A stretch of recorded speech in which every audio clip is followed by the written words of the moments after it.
প্রায় ২ সপ্তাহের আলোচনা শেষ হলো আইসিসির সভায় ভোটাভুটির মধ্য দিয়ে, যেখানে সংস্থাটির পূর্ণাঙ্গ সদস্য দেশগুলো ভোট দিয়েছে বাংলাদেশের বিপক্ষে। জানা গেছে পিসিবি বাংলাদেশের দাবির পক্ষে ভোট দিলেও আর কোনো দেশই ছিল না বিসিবির পাশে। বুধবার সন্ধ্যায় ভার্চুয়াল বৈঠক শেষে আইসিসি দিয়েছে পূর্ণাঙ্গ বিবৃতি, যেখানে বাংলাদেশের সঙ্গে চলা সপ্তাহব্যাপী আলোচনার কথা বলা হয়েছে।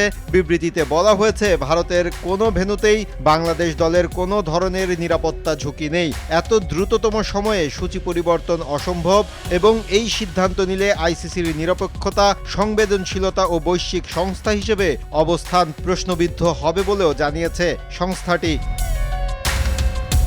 আইসিসি বলছে, গত ২ সপ্তাহ ধরে বিসিবিকে তারা তাদের নিরাপদ পরিকল্পনা সহ সামগ্রিক বিষয় ধারাবাহিকভাবে বিস্তারিত বলেছে। একজন খেলোয়াড়ের ব্যক্তিগতভাবে একটি ঘরোয়া লিগে খেলা না খেলা ইস্যুর সঙ্গে বিশ্বকাপের কোনো সম্পৃক্ততা নেই এবং বিশ্বকাপের নিরাপত্তা প্রক্রিয়ার সঙ্গেও এই বিষয় প্রাসঙ্গিক নয়।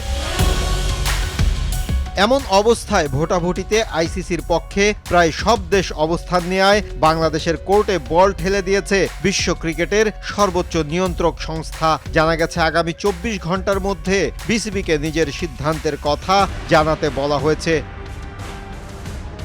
এর মধ্যে বিসিবি তার অবস্থান পরিবর্তন না করলে বিকল্প দল বেছে নেবে আইসিসি।